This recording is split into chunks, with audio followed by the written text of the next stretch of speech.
Welcome to the Fellowship Podcast, a place where we get to know the people who make up the Baptist Bible Fellowship.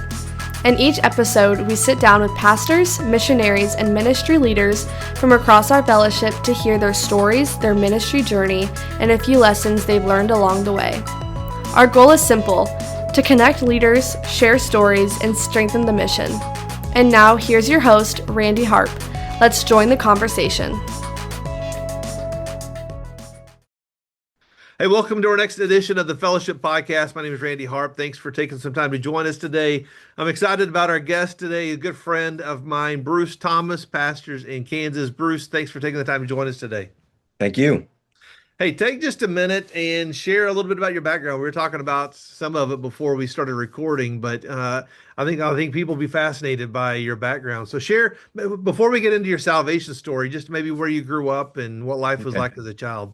Well, I have a very unique story. I didn't really have a pedigree of ministry by any means in my family. And um, growing up, I grew up in a little town called Wamego, Kansas.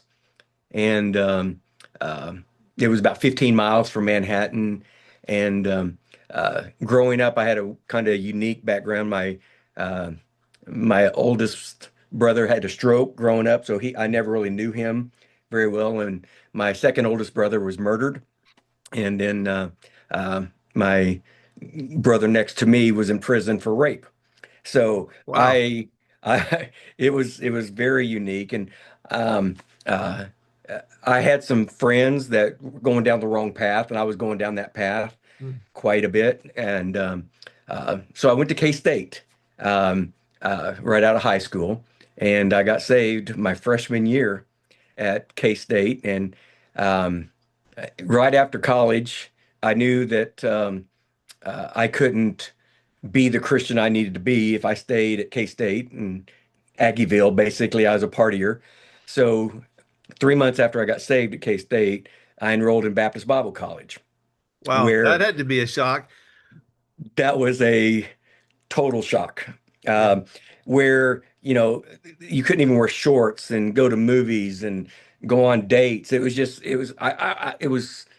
such a legalistic mindset in my mind that I had no idea what I was getting into. And I guarantee after the first semester, the first year, I had doubts even to go back, but I did feel the Lord was calling me there. So if it wasn't for my good buddies, Anthony Milas and Tim Chambers and uh, Joe Perkins from Mound City, Kansas, those guys really rescued me and showed me how to maneuver this Christianity thing into being genuine instead of just a Bible thumper mindset. And I really appreciate those guys setting me on that journey after my salvation to get my feet planted in the Word and in the fellowship with friends. So how did you get to know those guys, Anthony and Tim and Joe? Were you on the dorms with them? How'd you get to know them? Yeah, Tim and Anthony were next door neighbors to me on third floor Harper, and Ah, Joe Perkins was my floor supervisor. hmm. And I would have been kicked out of school my first week if it wasn't for Joe. I called him Joe Mama. Joe Perkins was my savior. He would, I didn't even know Sodom and Gomorrah. I thought they were brothers and sisters. I had no idea what the Bible had to say. So Joe came into my room, or I'd go to his room, and we'd do discipleship together, and he'd walk me through this journey because everybody else knew so much, and I was so ignorant. I needed guys like that just to make my baby steps. I've never been discipled, so they stepped me through this discipleship process, and I would not be where I am today if it wasn't for men that were with me growing up in the dorm. Wow. Yeah, so many. So I think a lot of guys would share a similar story of how their faith grew because of friendships they met in those dorms. I mean, so much Absolutely. between Smith and Harper and even Zimmerman. Yeah. Let's go back just a little bit. You mentioned you got saved your first year at Kansas State. What led to that? You talked about such a kind of a unique background. How did you Somebody, meet somebody? Was it a yeah, campus ministry? What was it? it was the Baptist Student Union. Somebody invited me to go to a session, and I heard the first time. I remember it like it was yesterday. It was the chasm between heaven and hell, and the cross fit that chasm, and we have to walk across that cross to get Mm. to the other side. And I've never really heard a simple plan of salvation. I've been preached to people, Kansas is a Bible belt and everybody preaches about things, but I've never really simply heard what it really took Hmm. to get from a personal walk with Christ. And when I heard that, I just accepted it. And I felt at that time that God had a calling on my life because I accepted him. And I had to leave. I mean, I felt so strong that I was so weak Hmm. in the world that if I didn't leave where I was, I would have never been who God wanted me to be. So Wow. I had to make a move, and I definitely made the plunge.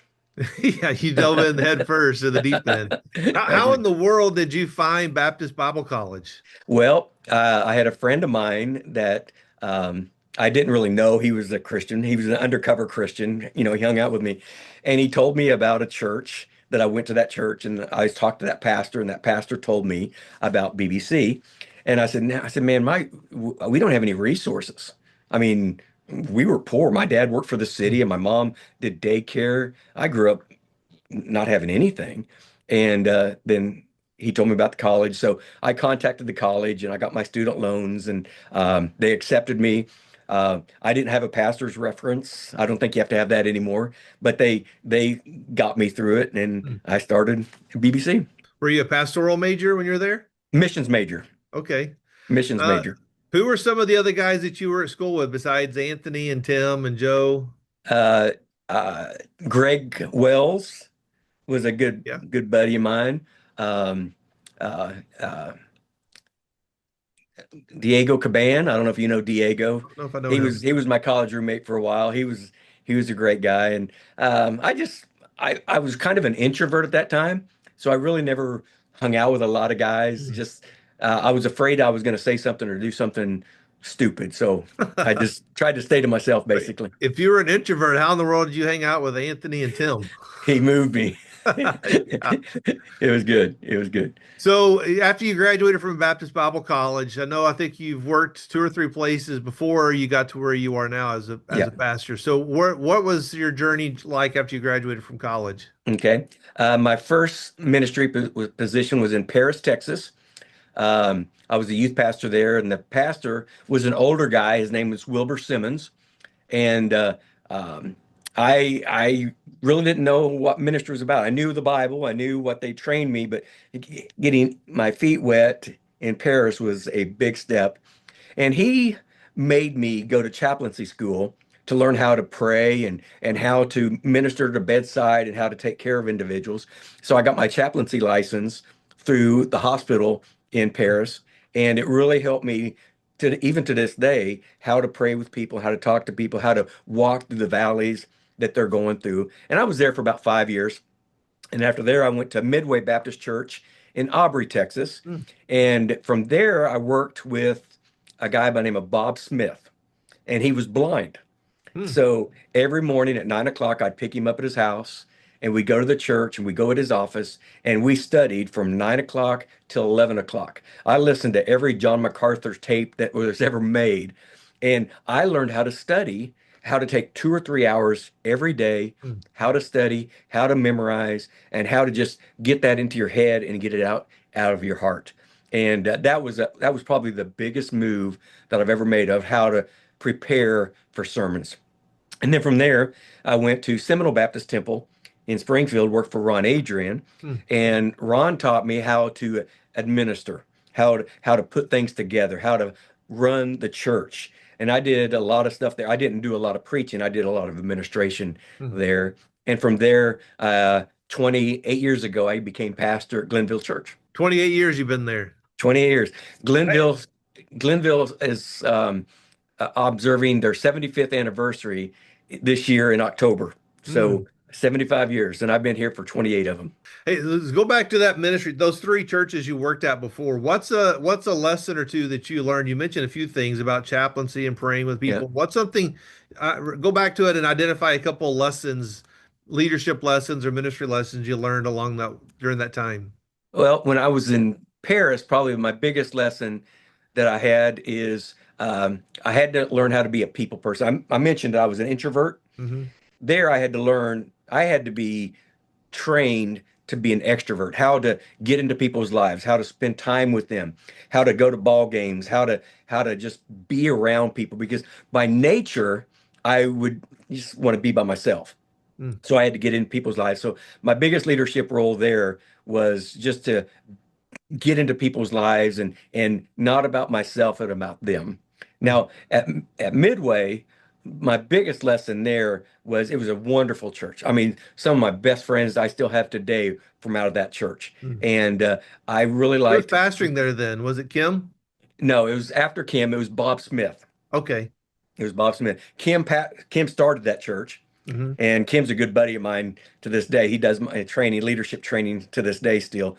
Yeah. But there is the idea of not only knowing the information, but to giving that information out. Mm. And working with a blind guy, it just, I was fascinated how somebody could have a brilliant mind and not be able to see a thing and Wow. how to communicate that. He did weddings, he did funerals, just out of his mind. It was like, Wow. and even to this day, I like preaching like him. I don't like using a lot of notes. I like memorizing things so I could give it out. And he was probably the most influential pastor that I ever worked for, as far as for me personally. Wow. And now, when I was at Midway, we went to summer camp, and Kim Beckham was already in Central Baptist Church in Tyler. And Kim kind of took me under his wing when I was a youth pastor Mm. there and tried to help me through some leadership stuff and some mentorship stuff. So Kim to this day would probably be my biggest mentor that I've ever had. Mm. And even this morning, he gave me a phone call this morning. So I just love him, and Oh he's yeah. doing a lot of training with me. Yeah. Good. So talk about Glenville Church. You've been there 28 years, but it is a historic fellowship church. There's been a lot of well-known, quote unquote, well-known guys that have pastored there. Who all has been there that we would know? Uh, JJ Adrian started the church, and then his son Ron Adrian pastored here for about 10 years. And then Gary Gray pastored here for about 10 years, I think. And then Bill Doherty pastored here. And then Randy Alonzo pastored here. And then I came after Randy. So how has the church changed over the last 28 years? Oh, wow. Um, Glenville in the early time was kind of like the BBC. I mean, it was a very rigid, almost legalistic church growing up. And we had a couple moral failures Mm. coming in right before I became pastor. So the church had shrunk down to a shell of itself. I think my first Sunday we had like 120 people Mm. here at the church, and it split over the King James issue. And um, uh, when I came, I wanted to treat it like it was my youth ministry. I just wanted to get into people's lives. I wanted to love them. I wanted to get into their homes. I wanted to go to their workplaces. I just wanted to get together. And some of the people that left because of all those issues, they saw that the church was being healed, and a lot of those guys came back to the church, and it really gave me a big boost. My biggest issue when I first got here is I didn't have a staff.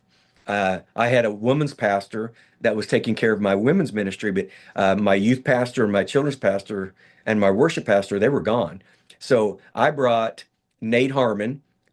He was a senior at Baptist Bible College. For Yep. 1 year, he drove back and forth every weekend to be my worship pastor. And Grant Burton, as from Somerset, Kentucky, he did the same thing as my youth pastor for Mm. 1 year, drove back and forth every weekend. And we, at working together for the first 2.5 years, we took the church from about 120 up to about 350, and it got us some stability to Yeah. the church.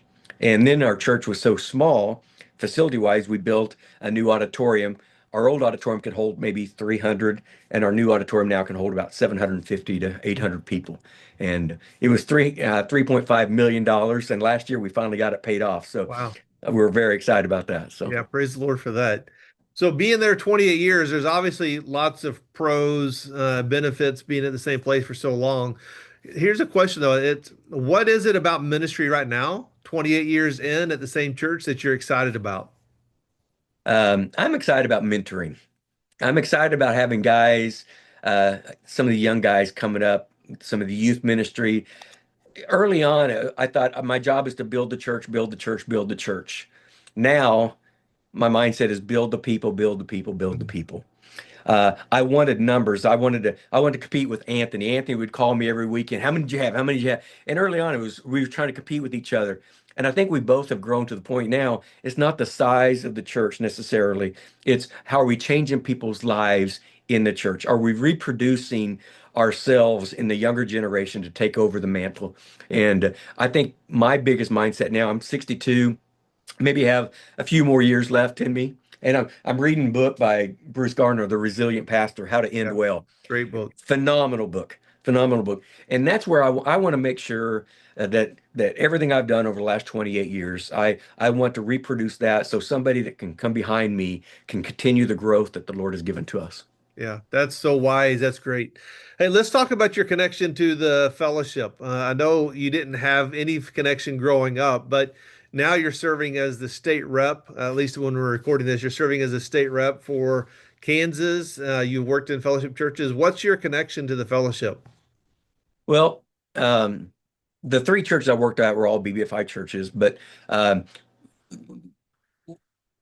I always served in the state of Kansas under the fellowship, but the fellowship in the state of Kansas kind of divided a few years ago, and it kind of a lot of people left to go to a couple different areas. So it kind of was fragmented. So Tim Adrian was the president or the chairman of the state of Kansas. So I kind of worked with him hand in hand. We have a small group of guys, but I love the group of guys in Kansas. We're all knit together. We can all talk with each other. We do a lot of Zooms together. Yeah. Um, I think what I connect more, other than the state chairman, the fellowship missions is I'm 100% behind John Connerup and the mission agency. I think they're doing a phenomenal job. I get to serve on a couple boards in the mission agency that I just fell in love with. I love some of our newer missionaries coming in. I know that we don't have as many as we used to have in the past coming in, but what we have, I just had the Franklins come in, Mm, and Jordan Franklin is a stud. He yeah. is going to do wonderful things in Argentina. And we just had him, my church just fell in love with him. So Yeah. I'm just trying to bring people in. Um, Early on, um, Glenville didn't really want to associate with the Baptist Bible Fellowship at all. Mm, Matter of fact, when they interviewed me, they asked me, "Are you going to be involved with the Baptist Bible Fellowship?" I said, well, I'll be involved with it. He said, we've had pastors in the past that they pour so much money into the fellowship, it hurt our church. mm, So I said, I'll be very balanced in everything that I do. But the longer I've been here, the more I can do because they know the fellowship is a positive influence in my life, and it's not taken away from the church. It's yeah. bringing people back to the church. Yeah, that's great. Now, serving in a leadership role like you are, you get to see kind of behind the curtain, to use a Wicked and Wizard of Oz phrase. You get to see, peek behind the curtain a little Yeah, bit to yeah, see kind of what's happening. I know you mentioned mentions, which may be the answer, and I agree. And having Jordan Franklin there, he worked with Bruce Garner, so yeah. he got to invest all that book into him while he was there, right? Right. What's something that excites you about the fellowship right now? Okay. I'm going to talk about you for a second. Um, I did not realize what you did as the central office.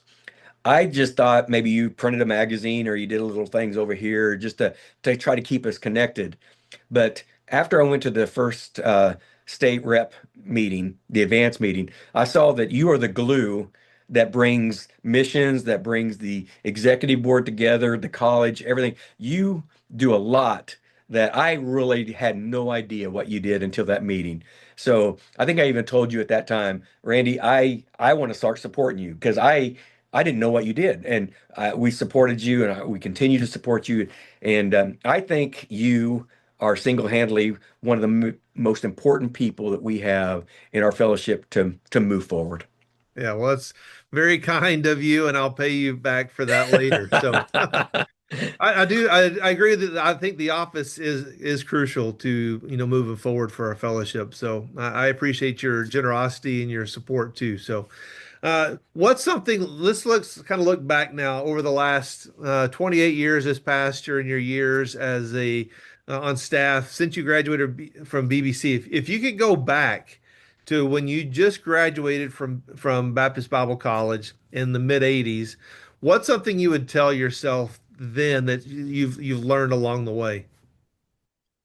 I think the biggest thing is I had to allow God to break me.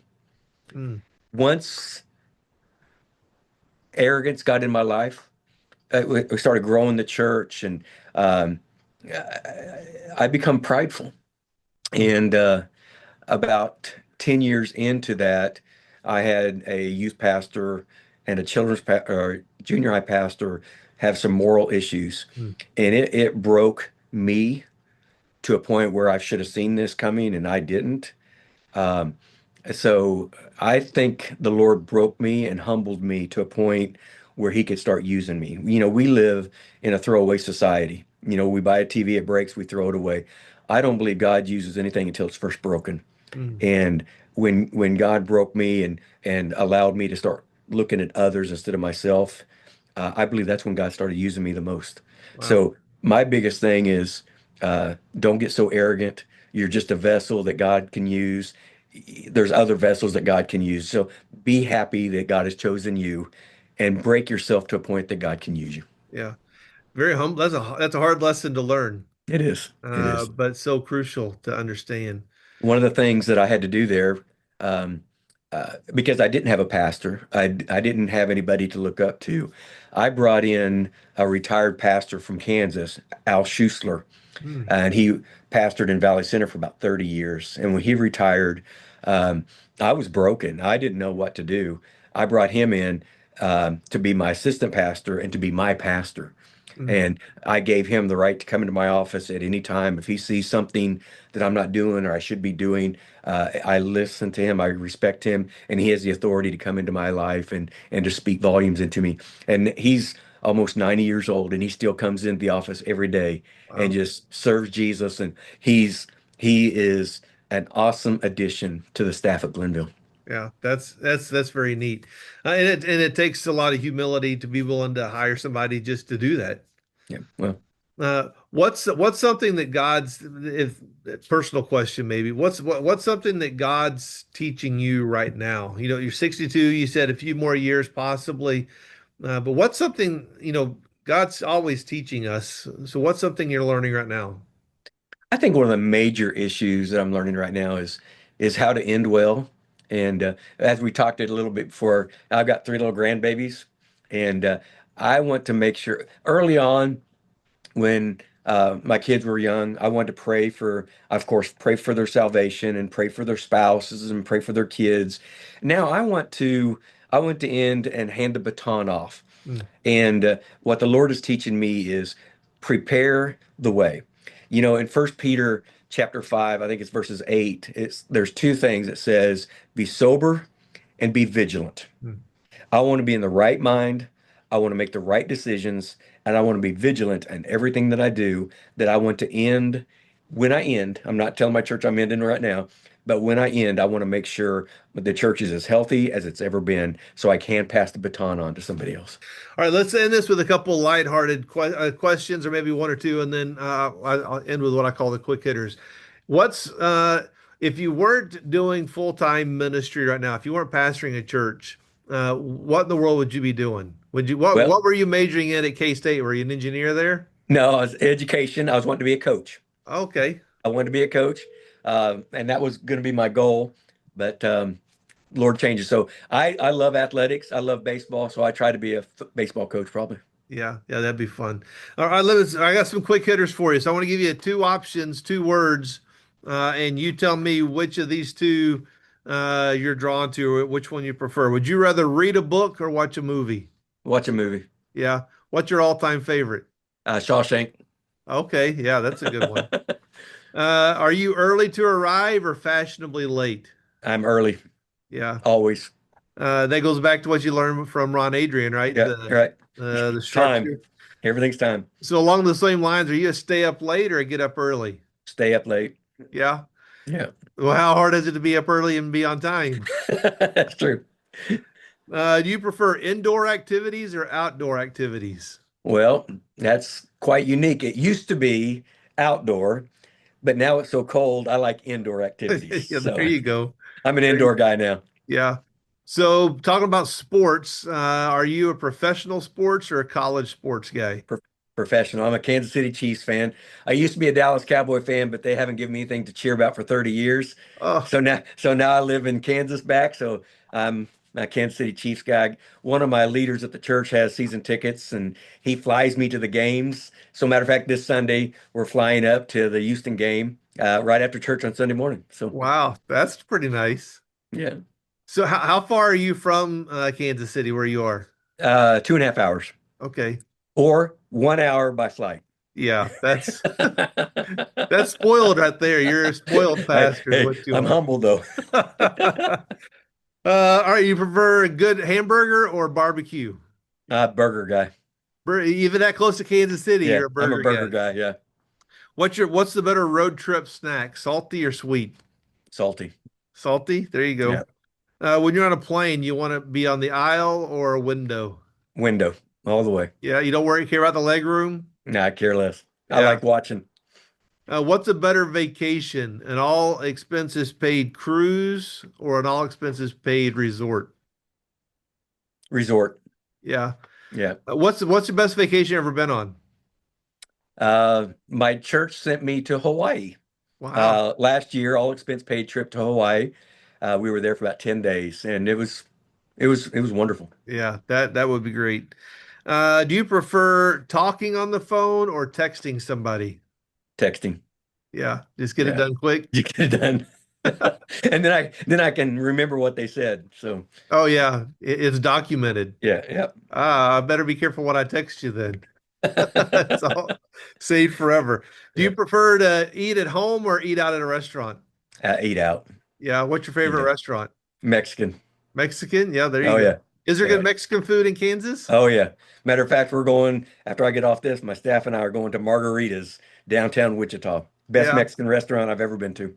really. Oh yeah. I was in Texas long enough to fall in love with Papacitos. I like papacitos. Yeah. Yeah, yeah, yeah. They got the beef brisket enchiladas. You can't go wrong with that. All right, when you go to study for your sermons, do you prefer studying in a coffee shop or in a quiet office? In my quiet office. Yeah. Last one. If you had one meal to eat forever, not knowing where you go to lunch, I know the answer. Would Yeah. you rather have Yeah. tacos or pizza? I'd rather have tacos. Yeah. You a hard taco or soft taco A kind of soft guy? taco. Soft Yeah. taco. Yeah. Street tacos? Oh yeah. Oh yeah. Yeah. I said my oldest son lives out in Orange County, Southern California, and they've got the best street tacos out there Mm. ever. So, Yep. hey, I appreciate you taking the time. Before we go, any last thoughts, any words you want to share with everybody? No, I'm just excited about the way the fellowship is going. I just want to challenge everybody coming up on the new elections coming up that we need to make sure that we get guys that are young, strong, and ready to lead our fellowship to the next generation. Yeah. Because it's our job as you're almost as old as I am, not quite, but we have to pass that baton and we need to leave our fellowship stronger than we found it. Yeah, I agree with that 100%. That's great. So, Bruce, thanks for taking the time to join us on this call, and everybody listening, watching. Thanks for joining us on this edition of the Fellowship Podcast. God bless.